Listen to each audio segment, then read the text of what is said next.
Subscribe करें smart खेती किसानी चैनल को और बेल आइकन दबाएं किसानी संबंधित जानकारी के लिए। नमस्कार किसान भाइयों, आज मैं आपके लिए लेके आया हूँ 2014-15 में जारी की गई वैरायटीज़। यह मैंने उनके लिस्ट रिलीज डेट के हिसाब से जमाया है, ना कि उनकी यील्डिंग के हिसाब से। यदि फर्स्ट वैरायटी देखें तो ये आती है पूसा 12। इसे कि 7/5/2015 को नॉर्थ प्लेन जोन के लिए डेवलप किया था। यह टोटल 124 से 131 दिन की वैरायटी है और 10 से 11 कुंटल तक इसका प्रोडक्शन हो जाता है। इसके स्पेसिफिकेशंस यदि हम देखें तो 76 सेंटीमीटर औसत इसकी ऊंचाई आती है। सफ़ेद फूल आएंगे, हल्के हरे पत्ते आएंगे और ख़ास बात यह है कि यह येलो मोजेक से रेजिस्टेंट वैरायटी है। यदि हम सेकेंड वैरायटी की देखें तो वो आती है NRC 86। यह सेंट्रल जोन के लिए डेवलप की गई थी और 95 से 97 दिन की यह वैरायटी है। 8 से 9 कुंटल इसका प्रोडक्शन है और ख़ास बात यह है इसकी कि यह कम दिनों की वैरायटी है। यदि हम इसका स्पेसिफिकेशन देखें पौधे की कि कैसा पौधा आता है तो 55 से 59 सेंटीमीटर की इसकी हाइट आती है और बैगनी फूल आएंगे और डार्क ग्रीन नुकीला अंडाकार इसकी पत्तियां होगी। यदि हम इसकी प्रतिरोधकता देखें तो यह चारकोल रॉड से प्रतिरोधी है, कल्डर बीटर से प्रतिरोधी है, स्टेम फ्लाइट से प्रतिरोधी है, कॉलर रॉड से प्रतिरोधी है।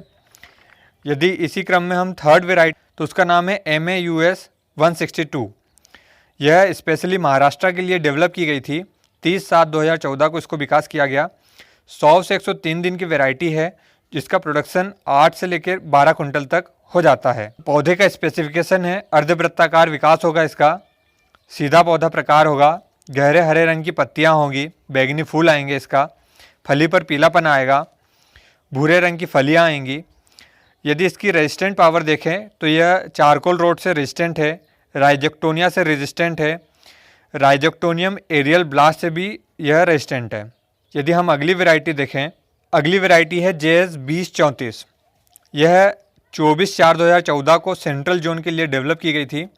86 से 88 दिन की वैरायटी है। यह काफ़ी अच्छी बात है कि इसके दिन कम है, 86 से 88 ही दिन है।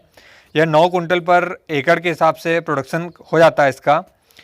यदि हम देखें कि इस पौधे के स्पेसिफिकेशंस कैसे होंगे तो सफ़ेद फूल आएगा, गहरे हरे रंग का गोलाकार अंडाकार पत्तियां होंगी, फली में पीलापन होगा, काली हिलम मध्यम बीज का आकार होगा।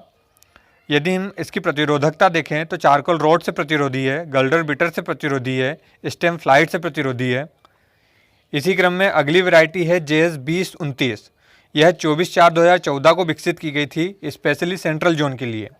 इसके भी दिन कम है, 93 से 96 दिन की वैरायटी है।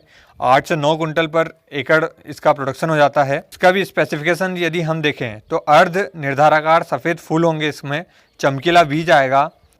यदि हम इसकी प्रतिरोधकता देखें तो येलो मोजेक से यह प्रतिरोधी है, चारकोल रॉड से प्रतिरोधी है और ख़ासकर कुछ कीटों के लिए भी यह अच्छी प्रतिरोधी है।